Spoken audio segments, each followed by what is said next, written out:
নমস্কার, আশা করি আপনারা সবাই খুব ভালো আছেন। কুকিং অ্যান্ড মাই ভিলেজ চ্যানেলে আবারও একটি নতুন পর্বে আপনাদের সবাইকে স্বাগত জানাই। আমার ভিডিওগুলি অবশ্যই আপনারা শেষ পর্যন্ত দেখতে থাকুন, আর ভিডিওগুলি যদি ভালো লেগে থাকে তাহলে সাবস্ক্রাইব করে পাশে থাকার অনুরোধ রইল। আজকে রান্নার জন্য বাড়ির বাগান থেকে একদম টাটকা আর কচি বরবটি তুলে এনেছি। আর এই বরবটি দিয়েই আজকে সবজি বানাবো। আপনারা ভিডিওটি অবশ্যই শেষ পর্যন্ত দেখতে থাকুন। আর দেখুন, বরবটিগুলোকে এইভাবে ছোট ছোট করে কেটে খুব ভালো করে পরিষ্কার জল দিয়ে ধুয়ে নিয়েছি। আর বরবটির ঝালে দেওয়ার জন্য নিয়েছি কিছুটা আলু। আলুগুলোকে বেশ সরু সরু করে কেটে আলুগুলোকেও পরিষ্কার জল দিয়ে ধুয়ে নিয়েছি। এবার কড়াই বসিয়ে দিয়েছি। কড়াই বেশ ভালো করে গরম করে নিয়ে দিয়ে দিচ্ছি পরিমাণ মতো বেশ কিছুটা সর্ষের তেল। এবার তেলটাকেও বেশ ভালো করে গরম করে নিচ্ছি। আর তেল গরম হয়ে গেলে দিয়ে দিচ্ছি 5 ফোড়ন। আর কয়েক সেকেন্ডের জন্য 5 ফোড়ন বেশ ভালো করে নেড়েচেড়ে আমি ভেজে নিচ্ছি। ফোড়ন ভাজার পর খুব সুন্দর একটা গন্ধ বেরিয়েছে। এবার তেলের মধ্যে দিয়ে দিচ্ছি বেশ কিছুটা পেঁয়াজ কুচি। এই রান্নাতে আমি পেঁয়াজ কুচি বেশ বেশি পরিমাণেই ব্যবহার করছি।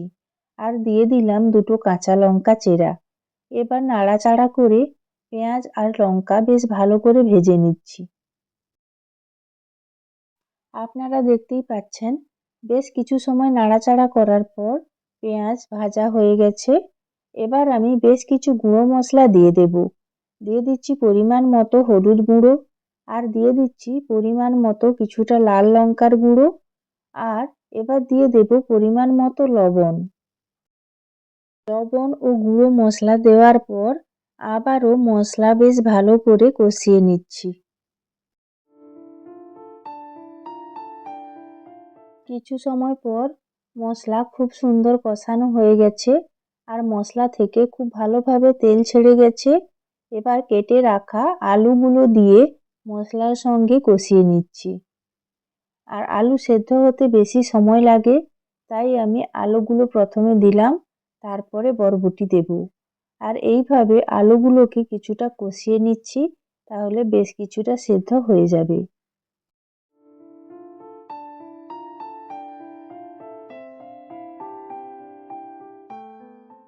মশলার সঙ্গে আলু নাড়াচাড়া করে কিছুটা কষিয়ে নিয়েছি।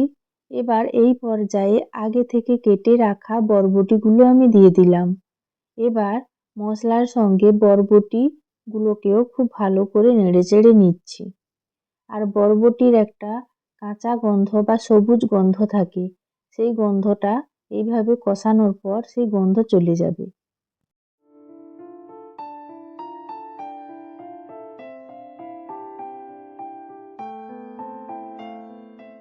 গরমের সময় এই বরবটির সবজি খেতে কিন্তু বেশ ভালোই লাগে।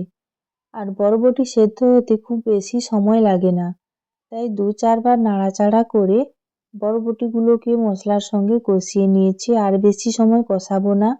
এবার দিয়ে দিচ্ছি কিছুটা জিরে বাটা, উপর থেকে দিয়ে দিলাম।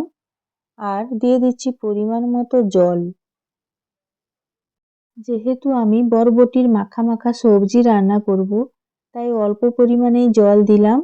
এবার নাড়াচাড়া করে দেখে নিচ্ছি আর জল লাগবে কিনা, কারণ আলুগুলো সেদ্ধ হবে।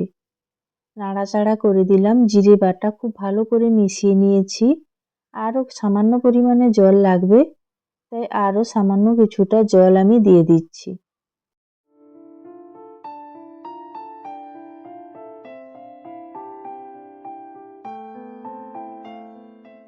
জল দেওয়ার পর খুব ভালো করে নাড়াচাড়া করে দিলাম সবজিগুলোকে। আর এবার দেখুন, সবজি খুব ভালোভাবে ফুটতে শুরু করেছে।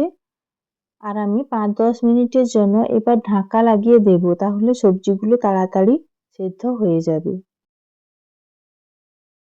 কিছু সময় পর ঢাকনা খুলে নিলাম। আবারও নাড়াচাড়া করে সবজিগুলোকে আমি ওপর নিচ করে দিচ্ছি। আর দেখুন, সবজিতে যে জল দিয়েছিলাম সেই জল অনেকটা কমে গেছে।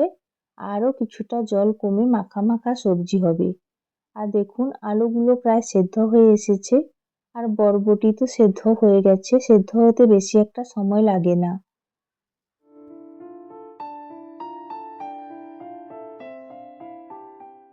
বরবটি খেতে এমনিতেই হালকা মিষ্টি লাগে, তাই আমি সবজিতে সামান্য পরিমাণে চিনি ব্যবহার করছি স্বাদের জন্য। আর এই বরবটির সবজি হালকা মিষ্টি লাগলে খেতে বেশ ভালো লাগে। ভালো করে নাড়াচাড়া করে চিনি সবজির সঙ্গে মিশিয়ে নিচ্ছি। আর এই সবজির যে জলটা আরও অনেকটা শুকিয়ে নেব, তাই আমি আবারও 5 মিনিটের জন্য ঢাকা লাগিয়ে দিলাম।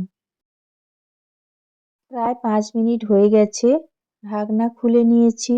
আর দেখুন বরবটির সবজি বেশ মাখো মাখো হয়ে গেছে।